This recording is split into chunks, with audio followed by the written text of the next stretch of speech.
Snake breeding season is on the march here. I am expecting some babies, so I just built this little hatchling rack. I upcycled some boards from a bed and a shelf that were discarded. So this is a board with melamine, and then this is just some compressed wood with the outer shell. I forget what it's called. Anywho, I've got enough materials to make one more, so I thought I would show you how to do that. This in reverse. So I put the very top layer down first, and I want to make sure that all my raw edges are facing the same way so I can have those to the back. And you're going to lay your totes on top, and then you're just going to put the next board on top of that. That way we can get our spacing.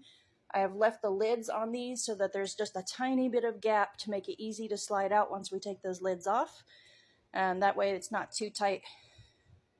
Got all of the levels that I'm gonna do. I ran out of lids, so I took one out of the middle for the one on the corner there.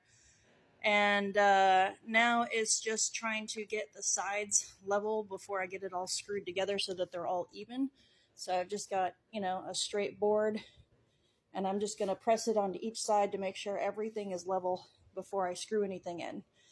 And then I'm gonna take the legs, which I've already got pre-cut.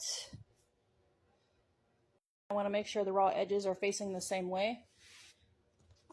So I'm just going to be holding the board up against here, and I'm going to use a Sharpie to mark a dot.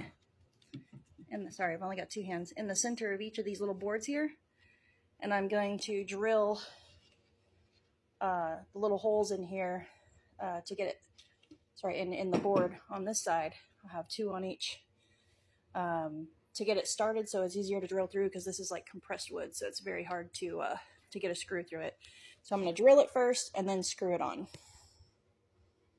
Last shelf on. The last shelf is not covered in melamine, but it doesn't need to be because it's not going to get any moisture or anything on it.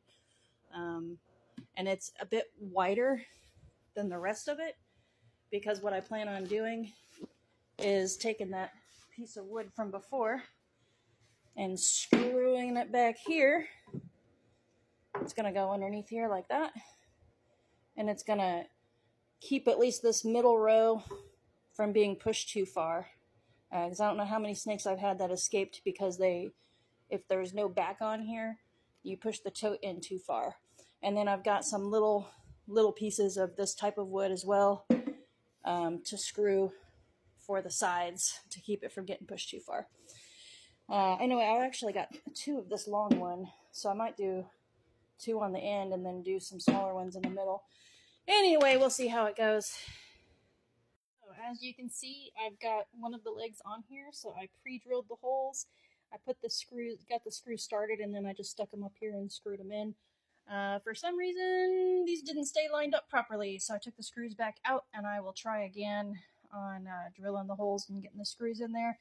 And then I've got one of these back here in the back, and that is just for keeping these totes from being slid too far back, because they won't have the lids on them once I start using it as a hatchling rack, and I don't want them to get out.